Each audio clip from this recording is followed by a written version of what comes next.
My sister, driven by selfishness, arranged her baby shower on my wedding day, assuming that everyone would support her.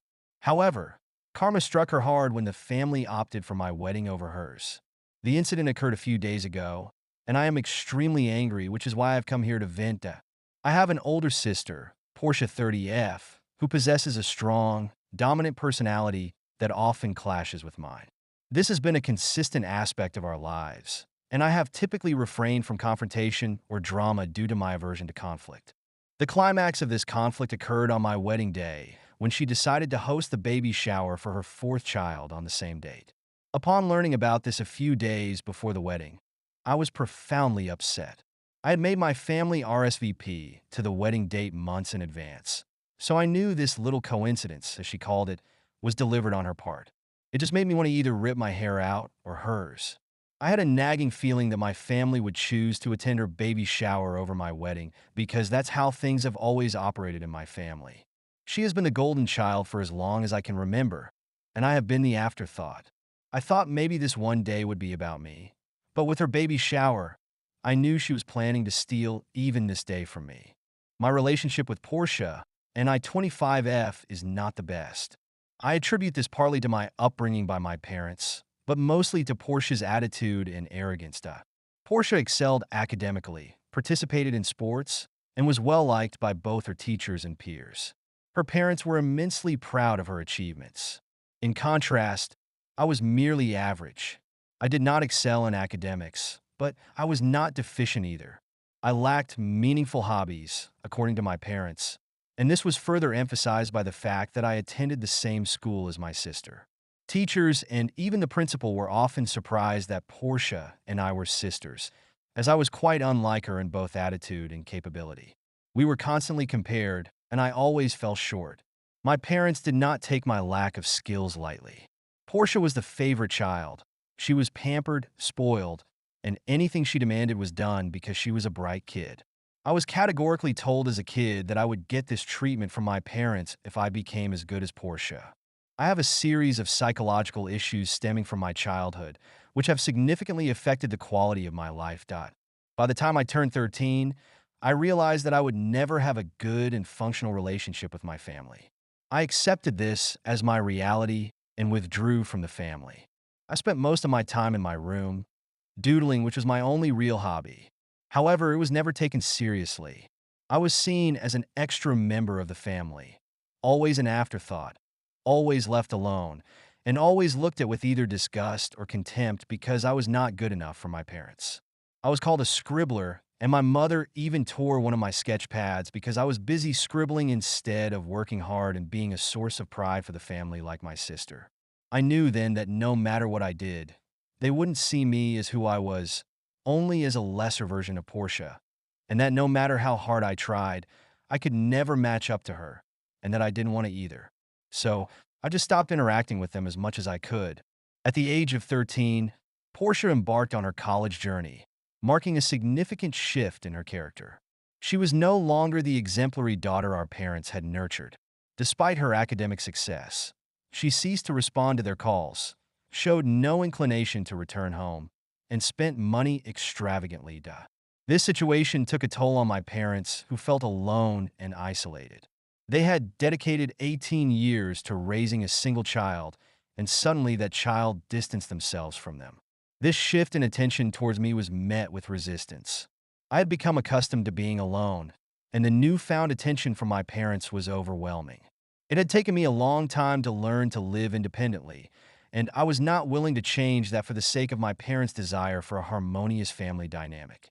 This frustration led to increased tension, with my parents either yelling at me or mocking me, which became too much for me to bear. I somehow managed to make it past the next few years until I went to college. Since then, I have maintained a low level of contact with them. After completing my degree in animation, I can confidently say that all that doodling really paid off. Upon graduating from college, I secured a promising job and have since achieved considerable success. This outcome was unforeseen by my parents and sister, which has only heightened my sense of satisfaction. In the past 2 to 3 years, they have made numerous attempts to reconnect with me, expressing a desire to forge a closer relationship. However, I have consistently declined their advances, feeling no longer compelled to maintain a connection with them. I am content with the family I have created for myself. I reside with my fiancé, Edward, a 29-year-old male, and our adorable dog, Emma. I maintain a vibrant social life and friendships, and I am not inclined to allow them to interfere with my personal life. A few years ago, before I secured my current employment, Portia married. I was not invited to the wedding, which is one of the reasons why I do not take their attempts to reconnect seriously. They did not care about me when I was just a student, and now that I am successful, they're trying to make amends and be family. I can see through their sick disguise, and I am not one to be fooled by it. I have a feeling they want to get back in touch only so they can mooch off me. Since her college days, she has been pregnant, had a shotgun wedding, and has never had a penny to her name since. The family had always thought she would be the one bringing in the money, since she was the brilliant one, and that I would end up being a failure now that there is no prospect of her providing any money. They're trying to make amends so that I can be their cash cow. While my parents have been this way since I was born, my extended family is much better. My Aunt Rachel was kind of a mother figure to me growing up, and she has always called my parents out on their favoritism. Of course, these allegations were vehemently denied, but gradually the entire extended family got to know the real picture of everything. They have supported my decision to stay low contact, and nobody really pressured me to build bridges with my family until a couple of months ago. Approximately 3 months ago, my mother experienced a severe health crisis. She was hospitalized for several weeks, and the diagnosis was complex. Her quality of life has significantly deteriorated, and the medical professionals have indicated that it will take an extended period for her to recover to her previous state, if recovery is even possible. According to my aunt, this incident served as a wake-up call for my mother. Throughout her hospitalization, she expressed remorse for her past actions towards me, sobbing for her baby. I was unaware of her health issues due to a period of low to no contact between us. However, a week after the incident, my aunt informed me that my mother was gravely ill and had come to realize her shortcomings. Since then, my mother has been in tears, expressing a desire to reconnect with me, fearing she will not have the opportunity to be a good mother before her death. I was conflicted because I understood that my mother's desire to reconcile was driven by her guilt over mistreating her own child, rather than a genuine concern for me. However, I recognized that avoiding contact would lead to regret. After much contemplation and encouragement from my aunt and fiancé, I decided to reach out to her. The experience was deeply emotional, marked by tears and heartfelt apologies from her side. I advised her to let it go and refrain from further discussion. My father, a proud man, struggled to acknowledge his mistakes, resulting in minimal communication between us. Portia was notably absent from our gathering, which I later learned was due to our mother's request. She had instructed Portia to abstain from participating in our discussion, and I understand that she was quite displeased about it, but there was nothing she could do. The actual incident occurred when I was deeply engrossed in wedding preparations, which left me with little time for my mother. Despite our reconciliation, I failed to involve her in the planning process or assign her traditional roles as a bride's parent. My mother was visibly upset, but she chose to overlook it, leading me to believe that she might have harbored feelings of regret. On the other hand, my father was extremely upset that he would not be the one walking me down the aisle. He even threatened not to attend the wedding, claiming that I was humiliating him as a father in front of everyone. Despite my reassurances that everything had returned to normal, he insisted that nothing had changed between us. If he felt that this was too insulting for him, he was free to do whatever he wanted, including not attending. That silenced him, and he didn't say anything after that. Regarding Portia, I had no further contact with her during this period. I simply sent out the invitations and announced her attendance. I believe there was nothing more to discuss with her, but I was in for a significant surprise. 2 weeks prior to my wedding, I received a call from my cousin Lena. She informed me that she had spoken with Portia, who had invited her to her baby shower on the same date and in the same city as my wedding, at a venue located an hour away from my wedding. Portia had been calling people to the baby shower without sending out formal invitations, presumably to avoid alerting me to the conflict. I questioned Lena's certainty, suggesting she might have been mistaken, but she was adamant, stating she was 100% sure and that several other family members had already received the invitation.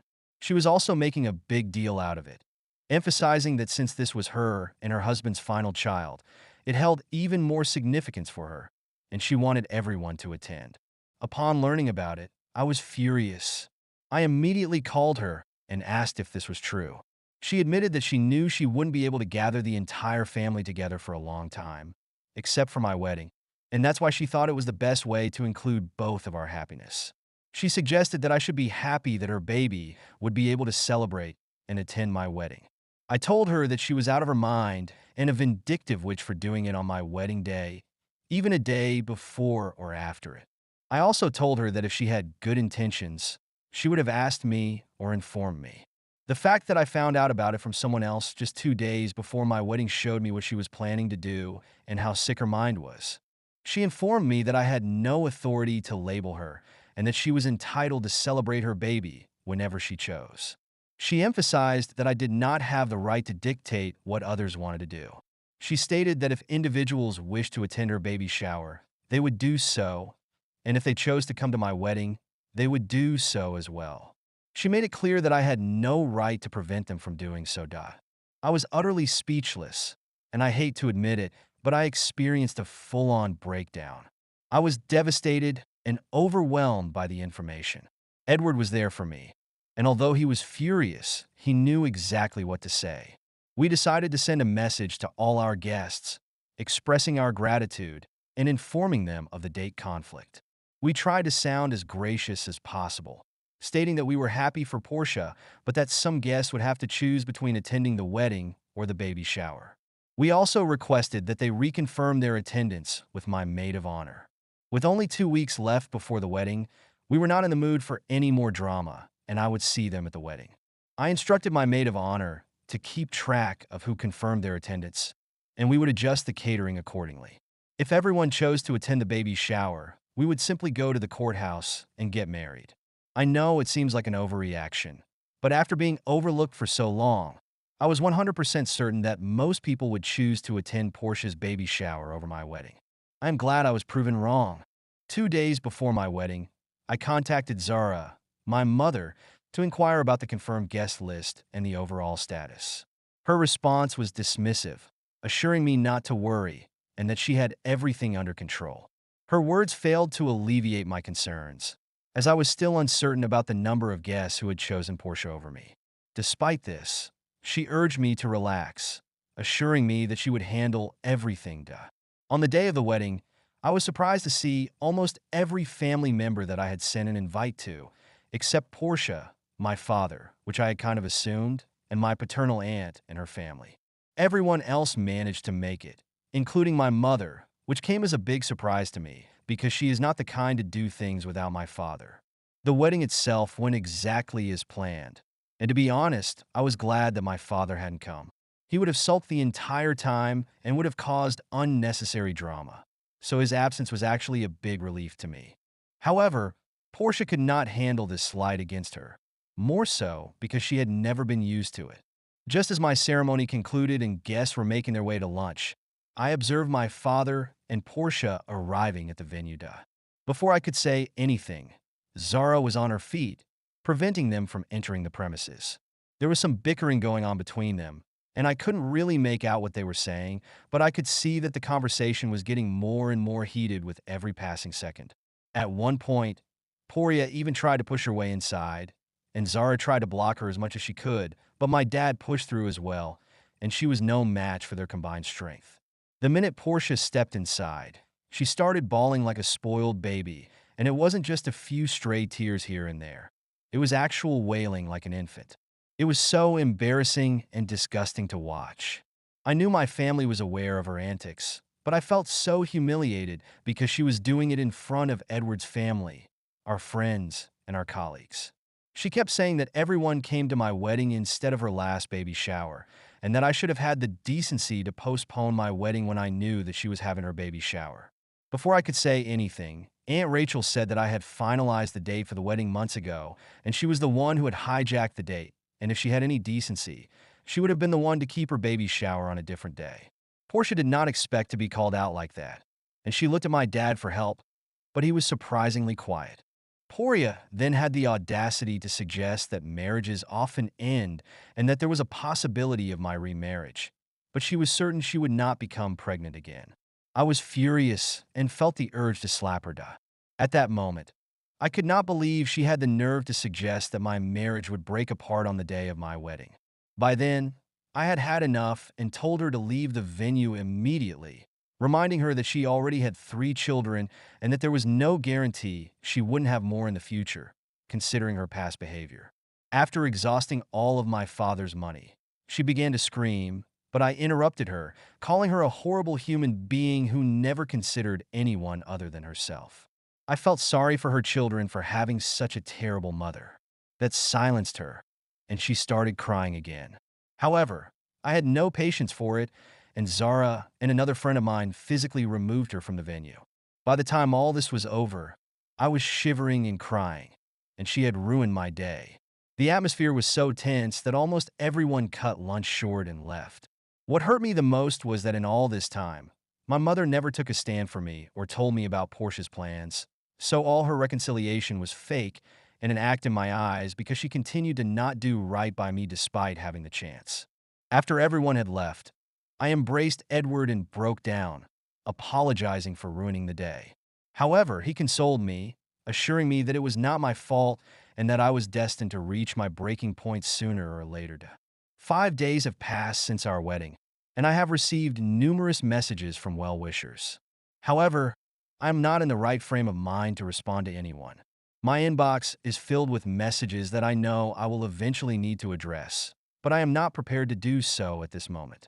We are departing for our honeymoon tomorrow, and I fervently hope that I will be able to regain my composure and divert my attention from the recent events. My malicious sister has already marred our wedding, and I was powerless to prevent it. Consequently, I refuse to allow her to spoil our honeymoon as well. She has no right to continue influencing me, even after all these years. Update 1. Hello Reddit. I haven't been active here because I took a break from Reddit during my honeymoon. I hadn't anticipated the post's popularity and was overwhelmed by the comments. However, I have reviewed them all. Given your continued interest in the story, there is a minor update to share. During our honeymoon, Ed and I did not engage in any contact with my family. My mother made several attempts to contact me, but I informed her that I would speak with her after returning from my honeymoon. Subsequently, she called me to express her desire to meet and apologize for not supporting me during the wedding, admitting to her shame. I clarified that this was not merely about the wedding, but also about her knowledge of the baby shower and her failure to inform me. She claimed she did not want to upset me and believed that people would attend my wedding over the baby shower.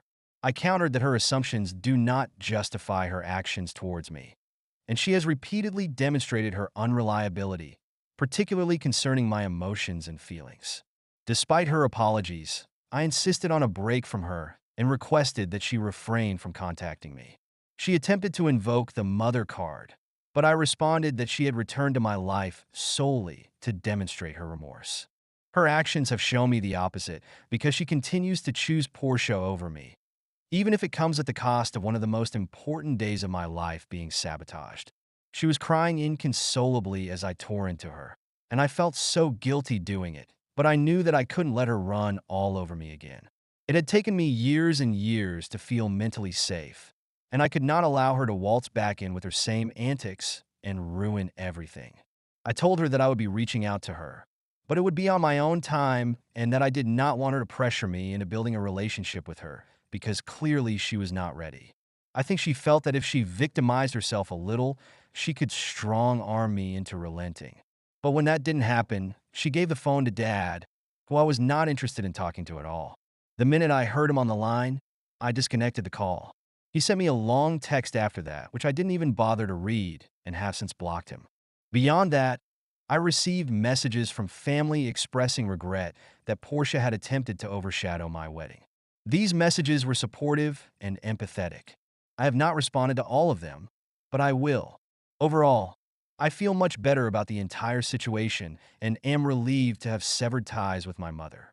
I lack the energy to engage with my parents and do not wish for them to disrupt the family I have established for myself. I thought the drama was over, but clearly that is not the case for SCH's husband. Let's call him Jake. Turned up at my house last evening. He looked pretty dejected, and I didn't have the heart to say no to him, so I called him inside. The first thing he did was apologize to me, saying that he had no idea Portia had been planning this. That was when I recalled that during the entire episode at my wedding, I did not see Jake. I inquired about his intentions, and he revealed that he had arranged a baby shower for Portia a week following my wedding. Portia had insisted on changing the date, claiming that I had not extended an invitation. She believed that the baby shower should coincide with the wedding. He was hesitant, arguing that she should not have anticipated an invitation, considering our long-standing friendship. He expressed regret for not clarifying with me, acknowledging that my decision not to invite them was understandable. He was surprised to learn the truth and was mortified, only discovering the facts from my mother. He apologized on her behalf, expressing a desire to make amends. I reassured him that there was no need to apologize since he was not present, and that his wife needed to take responsibility for her actions. I emphasized that an apology from her would be meaningful. Despite his kindness in reaching out, I maintained that his wife's actions could not be forgiven. She has dug her own grave and can now rest in it. Update: Portia and Jake are reportedly heading towards a divorce. They have been experiencing issues for a long time, and her behavior at my wedding was the final straw. She has been spreading rumors that I am the cause of her divorce, but it seems that everyone has had enough of her antics and is no longer willing to listen to her self-pitying rants. I heard that she is about to move in with my parents, although it has been made clear that this is a temporary arrangement. She even reached out to me, asking me to babysit her children for free, claiming that this would be my penance for ruining her life. I have blocked her everywhere and have no desire to engage with this drama any further. The specifics of their divorce are not known to me, but it is clear that Jake is seeking full custody of the children, believing that she creates an environment that is unsuitable and unstable for their development. The outcome of their divorce is uncertain, but it is evident that she is currently in a dire situation with no one willing to assist her. The future developments remain to be seen. I have decided to distance myself from this entire situation, including my family.